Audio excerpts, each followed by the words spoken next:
यादव के बाद कोयरी कुर्मी का जो वोट है वही माना जाता है कि सबसे ज़्यादा वोट संख्या इनके पास है वोटरों की।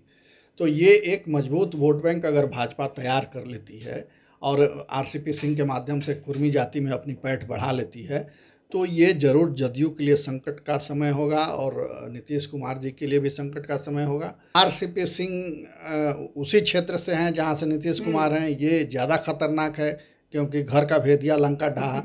दूसरे की उनके बहुत राइट हैंड रहे हैं नीतीश कुमार जी के। ये नीतीश कुमार चुनाव लड़ेंगे नहीं, वो चुनाव लड़ेंगे नहीं क्योंकि लंबा अरसा हो गया चुनाव लड़े हुए, तो वो और लड़ेंगे तो फिर वो उलझ के रह जाएंगे उस सीट पर, तो इसलिए वो लड़ेंगे नहीं। मगर प्रतिष्ठा वहाँ फंसी रहेगी उस सीट पर, और अगर वो हार जाएगी सीट जदयू तो वो जदयू की हार नहीं होगी, नीतीश कुमार की व्यक्तिगत हार होगी। ये जो कोर वोट है राजद का और जदयू का, कोयरी कुर्मी और यादव, इनमें संघर्ष होता रहा है क्योंकि दोनों खेतिहर जातियां हैं। राजद विरोधी वोट हैं जो नीतीश कुमार को मिलते रहे अब तक भाजपा के साथ होने के कारण राजद के विरोध में, तो वो अब फिर एक बार छिटकेंगे नीतीश कुमार के साथ और आएंगे भाजपा के साथ। नीतीश कुमार के काट में अब इनके पास भी नेता हैं आरसीपी सिंह, तो आरसीपी सिंह कितना जोड़ पाते हैं उसको। हालांकि धानुक में एक बड़ा वर्ग है जो मानता है कि हम कुर्मी से अलग हैं, मगर व्यापक तौर पर यह माना जाता है कि उसी का एक पार्ट है। राजद का जो आधार वोट है वो जदयू को ट्रांसफ़र होता है उनके क्षेत्र में, तो जदयू को भी फायदा होगा। तो गठबंधन की राजनीति का यही फायदा होता है कि कौन किसको कितना ट्रांसफ़र करा पाता है, वो क्षमता तेजस्वी में है वो। नमस्कार, आप लाइव बिहार देख रहे हैं, मैं हूँ राजमोहन तिवारी। आरसीपी सिंह जेडीयू के पूर्व राष्ट्रीय अध्यक्ष, पूर्व केंद्रीय मंत्री, पिछले दिनों 11 मई को दिल्ली में बीजेपी की उन्होंने सदस्यता हासिल कर ली, लेकिन आज जब वो पहली बार बीजेपी के सदस्य के तौर पर पटना पहुंचे तो एक भारी हुजूम देखने को मिला। हालांकि एयरपोर्ट पर बीजेपी के कोई बड़े कद्दावर नेता उनको रिसीव करने नहीं गए, लेकिन जब बीजेपी कार्यालय में वो पहुंचे तो तमाम बीजेपी प्रदेश का नेतृत्व के जो नेता थे वो बैठे थे। साथ में उन्होंने प्रेस कॉन्फ्रेंस भी किया और स्वागत किया आरसीपी सिंह का। लेकिन इस दौरान सबसे ज़्यादा चर्चा में एक शब्द रहा, वो है लवकुश। एक बार सम्राट चौधरी ने भी कहा, एक बार सुशील मोदी ने भी कहा। तो ऐसे में आप अनुमान लगा सकते हैं कि आगामी चुनावों में, चाहे 2024 का लोकसभा चुनाव हो या फिर 2025 का बिहार विधानसभा चुनाव हो, आरसीपी सिंह बीजेपी के लिए जातीय समीकरण के आधार पर जेडीयू की सेंधमारी के तौर पर देखे जा रहे हैं। तो ऐसे में लवकुश समीकरण को लेकर राजनीति तो पहले से होती रही है, जेडीयू का कोर वोट बैंक माना जाता था, लेकिन क्या अब वो लवकुश समीकरण पूरी तरह टूट गया? क्या सम्राट चौधरी और आरसीपी सिंह जेडीयू के लवकुश समीकरण में सेंधमारी करने में कामयाब अब हो पाएंगे? बीजेपी को वो वोट दिला पाएंगे? इसी पर बात करेंगे। हमारे साथ वरिष्ठ पत्रकार प्रवीण बागी हैं। आरसीपी सिंह तो आ गए बीजेपी में, आज लवकुश एक साथ बैठे थे। नीतीश कुमार को पसीना छूट रहा होगा? पसीना तो नहीं छूट रहा होगा क्योंकि नीतीश कुमार अभी भी उस समाज के सबसे बड़े नेता हैं, मगर ये ज़रूर है कि उनके लिए परेशानी तो ज़रूर हो गई है, परेशानी बढ़ गई है क्योंकि अब तक जो इंटैक्ट था वोट बैंक उनका, उसमें अब सेंधमारी हो रही है। पहले उपेंद्र कुशवाहा निकल के गए, हालांकि वो तो पहले भी अलग ही थे, बाद बीच में आए थे फिर निकल गए, तो वो एक झटका लगा। अभी उसके बाद फिर ये आरसीपी सिंह का झटका लगा। तो ये दो झटके उनके लिए बड़े हैं। और दूसरे की बीजेपी ने जो रणनीति के तहत सम्राट चौधरी को अपना अध्यक्ष बना के प्रोजेक्ट किया है, तो वो सबसे बड़ा झटका है। तो ये कुल मिला के कर नीतीश कुमार के लिए परेशानी बढ़ गई है। अब उससे वो कैसे निपटते हैं इस परेशानी से, ये देखना दिलचस्प होगा कि इस कमी की भरपाई वो कैसे करते हैं। कुर्मी और कोयरी लवकुश के तौर पे ज़्यादा जाने जाते हैं, लोग लवकुश समीकरण की चर्चा करते हैं। 2005 की जो राजनीति शुरू हुई बिहार में, एनडीए के साथ नीतीश कुमार ज़्यादा समय तक रहे और ऐसे में आरजेडी के खिलाफ ये लवकुश समीकरण बीजेपी और जेडीयू को वोट करता रहा। लेकिन अब नीतीश कुमार महागठबंधन में उसी आरजेडी के साथ है, लेकिन बीजेपी ने उनके समानांतर एक लवकुश समीकरण खड़ा करने की कोशिश की है। तो सवाल ये है कि क्या वो नीतीश कुमार के ही साथ रहेंगे या फिर बीजेपी ने जिन चेहरों को आगे किया है वो उनके पीछे चलने को भी तैयार हो जाएंगे। बीजेपी में देखिए कोई बड़ा कुर्मी नेता नहीं था या कोई बड़ा चेहरा नहीं था, ये कमी थी बीजेपी में। दूसरी जातियों के लोग हैं वहाँ, कुशवाहा के रूप में सम्राट चौधरी भी आ ही गए थे, मगर अब तक कोई कुर्मी का चेहरा बड़ा नहीं था जिसको आगे करके बीजेपी उस समाज में अपनी पैठ बढ़ा सके, वोट ले सके। तो अब वो कमी पूरी हो गई है आरसीपी सिंह के आने से। और आरसीपी सिंह उसी क्षेत्र से हैं जहाँ से नीतीश कुमार हैं। ये ज़्यादा खतरनाक है क्योंकि घर का भेदिया लंका ढहा।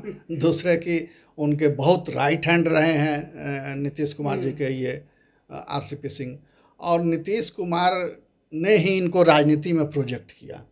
लंबे समय तक उनके प्राइवेट सेक्रेटरी रहे, दिल्ली में थे, रेल मंत्रालय में वहाँ भी साथ रहे, फिर बिहार आए तो बिहार लेते आए और फिर पार्टी में उनको जिम्मेवारी दी, पार्टी का राष्ट्रीय अध्यक्ष बनाया है। यानी एक एक कदम करके उनको आगे बढ़ाते रहे, मगर बाद में फिर मतभेद हो गए। जैसा कि नीतीश कुमार के साथ अक्सर होता है कि जो उनका करीब होता है वो फिर उनसे कट जाता है। और इसके जो राष्ट्रीय अध्यक्ष हुआ उनकी पार्टी का, वो भी अंत में पार्टी छोड़ना पड़ जाता है। इसका एक लंबा उदाहरण है, जॉर्ज फर्नांडिस से लेकर शरद यादव और फिर आरसीपी सिंह। तो जो उनकी पार्टी का राष्ट्रीय अध्यक्ष होता है वो अब ललन सिंह की बारी है, इनका क्या होता है वो देखना होगा। तो ये कमी बीजेपी की पूरी हो गई कि कोई कुर्मी चेहरा नहीं था और वो उनके घर का आदमी है। तो इसलिए वो नीतीश कुमार के लिए ज़्यादा घातक होंगे। और बोलते भी हैं वो तीखी आवाज़ में, कोई लाग लपेट नहीं रखते हैं। नीतीश कुमार के कटु आलोचक हैं, कड़ी कड़ी बातें कहते हैं। तो ये सब चुनाव में मायने रखेगा। और दूसरे की वो संगठन के आदमी हैं, संगठन का प्रभार उनके पास था जदयू का, और जिले जिले में उन्होंने संगठन को मजबूत करने में योगदान दिया था। एक अच्छा संगठन उन्होंने खड़ा किया था हर जिले में, बूथ लेवल तक। तो ये सब चीज़ें, और हालांकि उनका भी विरोध होता रहा था। जैसे पीके आए थे तो पीके को जब लाया गया तो ये नाखुश हो गए थे, उपेंद्र कुशवाहा को लाया गया तभी ये नाखुश हुए थे। तो ये सब उनमें है कि बहुत मतलब पिक एंड चूज उनका जो है वो बड़ा तीखा है, किसको पसंद करेंगे किसको नापसंद करेंगे। राजनीति में एक होता है कि मिला जुला करके चलना, वो इनमें गुण नहीं है। तो भाजपा अब शायद उनको तराश सके, उस हिसाब से ढाल सके, अपने संगठन के हिसाब से ढाल सके तो ज़्यादा उपयोगी होंगे। क्योंकि राजनीति में कई बार दुश्मन को भी दोस्त बनाना पड़ता है, वो क्वालिटी इनमें नहीं है आरसीपी सिंह में। मगर भाजपा के संगत में आकर के वो सीख जाएंगे। जैसे सम्राट चौधरी आए, ये आए, उपेंद्र कुशवाहा भी रास्ते में हैं, वो भी इस गठबंधन में आ ही जाएंगे। तो ये एक मुकम्मल वोट बैंक इनका तैयार हो रहा है। और यादव के बाद कोयरी कुर्मी का जो वोट है वही माना जाता है कि सबसे ज़्यादा वोट संख्या इनके पास है वोटरों की। तो ये एक मजबूत वोट बैंक अगर भाजपा तैयार कर लेती है और आरसीपी सिंह के माध्यम से कुर्मी जाति में अपनी पैठ बढ़ा लेती है तो ये जरूर जदयू के लिए संकट का समय होगा और नीतीश कुमार जी के लिए भी संकट का समय होगा। मगर इसमें कितनी सफल हो पाती है भाजपा ये देखना होगा। आरसीपी सिंह हो या उपेंद्र कुशवाहा हो, लगातार ये लोग बयान देते हैं कि आरजेडी के खिलाफ ही नीतीश कुमार चेहरा बने और इनका वोट बैंक भी आरजेडी के खिलाफ ही है। तो उसी आरजेडी के साथ ये गए हैं। तो ऐसे में सबसे बड़ा सवाल यही है कि क्या नीतीश कुमार एक बड़ा चेहरा है, लव कुश समीकरण, इसमें कोई दो राय तो है नहीं, लेकिन क्या सचमुच ये अपने वोट को इंटैक्ट रख पाएंगे उस आरजेडी के साथ में? क्योंकि लड़ाई उनके समुदाय के बीच में अक्सर देखी जाती रही है, तो वो मुसीबत बनेगी क्या आरजेडी का जो सिंबल है? निश्चित तौर पर बनेगी, क्योंकि देखिए जो कोर वोट है राजद का और जदयू का, कोयरी, कुर्मी और यादव, इनमें संघर्ष होता रहा है क्योंकि दोनों खेतिहर जातियां हैं और ज़मीन के विवाद को लेकर के गांव देहात में इन दोनों के बीच टकराव होता रहता है। तो इसलिए ये एक साथ आने में दिक्कत होगी। भले नेता यहाँ पटना दिल्ली में बैठ करके एक हो जाएं, हाथ से हाथ मिलाकर फोटो खिंचवा लें, मगर गांव में जहाँ लोग रह रहे हैं, जहाँ वोटर हैं, वहाँ ये एकजुटता नहीं हो पाएगी। तो उसका एक फ़ायदा मिलेगा बीजेपी को। और दूसरे की जो राजद विरोधी वोट हैं, जो नीतीश कुमार को मिलते रहे अब तक भाजपा के साथ होने के कारण राजद के विरोध में, तो वो अब फिर एक बार छिटकेंगे नीतीश कुमार के साथ और आएंगे भाजपा के साथ। और जो इनके वोट बैंक हैं उसमें भी क्षय हुआ है नीतीश कुमार की। अब वो पहले वाली इमेज नहीं है, मिस्टर क्लीन और बिल्कुल एकदम सुशासन बाबू की छवि में डेंट हुआ है। और भ्रष्टाचार बढ़ा है, कामकाज नहीं हो रहा है, सरकारी दफ्तरों में अधिकारी उनकी बात तक नहीं सुन रहे हैं, ये स्थिति हो गई है। तो सुशासन बाबू की इमेज जो है और अपराधियों के साथ कड़ाई से पेश आने की जो छवि इनकी रही है, वो छवि अब धूमिल हुई है। तो इसका लाभ भाजपा को मिलेगा। मगर ये है कि नीतीश कुमार बहुत सधे हुए मंजे हुए राजनेता हैं। और आप मान लीजिए कि आज भी उनके टक्कर का बिहार में कोई, माने दिमागी स्तर पर, मानसिक स्तर पर कह रहा हूँ, कि जो वो चाल चलते हैं, जो गोटियां बिछाते हैं, उसके टक्कर का कोई नेता नहीं है। उनके दिमाग की काट देने की शक्ति किसी दूसरे नेता के पास नहीं है। तो वो कोई चाल ऐसा चल देंगे जिससे फिर भारी पड़ जाएंगे और भाजपा के लिए मुसीबत हो जाएगी। भाजपा में भी इतने सारे अंतर्विरोध हैं, नेताओं के गुट बने हुए हैं, आपस में खींचतान है। तो इस सब का भी वो कैसे फ़ायदा उठाते हैं, भाजपा में भी कुछ तोड़ फोड़ कर सकते हैं, ये सब क्षमता है नीतीश जी में। तो नीतीश जी और इनमें अब हमको लगता है कि अब और ज़्यादा तीखा वार शुरू होगा, राजनीतिक वार शुरू होगा। दूसरे की एक नया इंटरेस्टिंग इसमें एंगल आ गया है बाबा बागेश्वर का। बाबा बागेश्वर हिंदुत्व के नए पोस्टर बॉय बन के उभरे हैं। और जिस तरह से भीड़ उमड़ी उनकी कथाओं में और लोग आए और उन्होंने हिंदू राष्ट्र का संकल्प दिलाया और उत्साहित इतने हो गए कि कहे कि अब हम बिहार बार बार आते रहेंगे। तो इसमें भाजपा को अपने लिए संभावनाएं दिख रही हैं। जो काम भाजपा या संघ परिवार इतने दिनों की मेहनत के बाद नहीं कर पाया, इतनी ताकत नहीं बटोर पाया, वो बाबा बागेश्वर ने एक कथा से कर दिया बिहार में।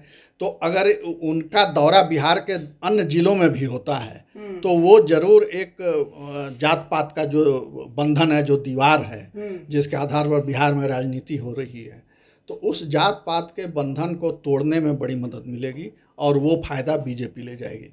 क्योंकि आरजेडी ने पहले ही विरोध कर दिया है, उनका बाबा बागेश्वर का विरोध में खड़ी है। तो ये उनके भी आधार वोट को अच्छा नहीं लगा, क्योंकि उसमें हर वर्ग के लोग गए थे कथा सुनने। ऐसा नहीं है कि सिर्फ एक ही जाति के लोग थे, ऐसा नहीं है। उसमें पिछड़ा, अति पिछड़ा, अगड़ी जाति के सभी तरह के लोग थे उसमें, महिलाएं, पुरुष, बूढ़े, बच्चे सब थे। और दूर दूर से, बिहार के बाहर से भी लोग आए थे। तो भाजपा इसका फ़ायदा उठाने से चूकेगी नहीं। आपने देखा होगा कैसे भाजपा के बड़े बड़े नेता, केंद्रीय मंत्री तक वहाँ पहुँच कर के आरती उतार रहे थे। तो वो आरती कोई भक्ति भाव से नहीं उतार रहे थे, वो वोटों की आरती थी। तो वो इसीलिए वो वहाँ मौजूद थे। हालांकि इसमें नीतीश कुमार ने बहुत सधी हुई प्रतिक्रिया दी अपनी। उन्होंने विरोध में कोई वैसा तीखा विरोध नहीं किया जैसा राजद के नेताओं ने कहा। राजद के जगदानंद सिंह जो है प्रदेश अध्यक्ष, उन्होंने कहा कि गिरफ्तार किया जाना चाहिए। मगर नीतीश कुमार ने कहा कि किसी के आने जाने पर या धार्मिक प्रचार करने पर कोई रोक नहीं है, मगर हिंदू राष्ट्र पर जरूर उन्होंने आपत्ति व्यक्त की कि संविधान इसकी इजाज़त नहीं देता है। ये कैसे संभव है कि नाम कैसे बदल दिया? लौकुश की जब हम लोग बात करते हैं तो इसमें एक और जाति है जिसका चर्चा अक्सर लोग करते हैं, वो है धानुक समुदाय। कहा जाता है कि ये लौकुश में ही आ जाते हैं, लेकिन ये लोग खुद को अपने से अलग, लौकुश से अलग मानते हैं। तो वो धानुक समुदाय किसके तरफ जाएगा? नीतीश कुमार के साथ रहेगा या फिर वो भी अब बीजेपी की तरफ ही या फिर आरजेडी के तरफ अपना रास्ता अपनाएगा? धानुक नीतीश कुमार के साथ जुड़ा हुआ है और वो नीतीश कुमार के माध्यम से बीजेपी से जुड़ा हुआ था। तो अब ये देखना होगा कि वो किसके साथ जाता है। तो नीतीश कुमार के काट में अभी इनके पास भी नेता हैं आरसीपी सिंह। तो आरसीपी सिंह कितना जोड़ पाते हैं उसको। हालांकि धानुक में एक बड़ा वर्ग है जो मानता है कि हम कुर्मी से अलग हैं, मगर व्यापक तौर पर यह माना जाता है कि उसी का एक पार्ट है, एक उपजाति है उसमें, मगर वो अपने को अति पिछड़ा में मानते हैं। तो ये चलता रहता है विवाद, मगर हमको लगता है कि वो बटेगा वोट, कुछ नीतीश कुमार के साथ जाएगा, कुछ भाजपा के साथ जाएगा, मगर बड़ा चंक जो है उसका वो जरूर नीतीश कुमार जी के साथ जाएगा। आरसीपी सिंह अब बीजेपी के हो गए हैं, 24 में चुनाव होगा। नालंदा जो कि नीतीश कुमार का सीट रहा, कभी जेडीयू अभी भी लगातार उस सीट से जीतती रही, ताल ठोकेंगे बीजेपी के टिकट पर अगर आरसीपी सिंह, क्या मैसेज जाएगा? चुनाव बहुत दिलचस्प हो जाएगा वहाँ, ये देखना बड़ा दिलचस्प हो जाएगा, क्योंकि अब तक तो वहाँ नीतीश कुमार की पार्टी के ही प्रतिनिधि जीतते रहे हैं। तो हालांकि सीट भी खाली करने को तैयार है नीतीश कुमार के लिए। अब मगर नीतीश कुमार चुनाव लड़ेंगे नहीं, वो चुनाव लड़ेंगे नहीं, क्योंकि लंबा अरसा हो गया चुनाव लड़े हुए, तो वो और लड़ेंगे तो फिर वो उलझ के रह जाएंगे उस सीट पर, तो इसलिए वो लड़ेंगे नहीं, मगर अपने किसी प्रतिनिधि को या जो अभी सिटिंग है उन्हीं को टिकट मिलेगा। तो चुनाव दिलचस्प जरूर हो जाए, क्योंकि नीतीश कुमार लड़ें या न लड़ें उनकी प्रतिष्ठा वहाँ फंसी रहेगी उस सीट पर, और अगर वो हार जाएगी सीट जदयू, तो वो जदयू की हार नहीं होगी, नीतीश कुमार की व्यक्तिगत हार होगी। तो इसलिए नीतीश कुमार पूरी ताकत लगाएंगे कि आरसीपी सिंह को वहाँ से नहीं जीतने दिया जाए।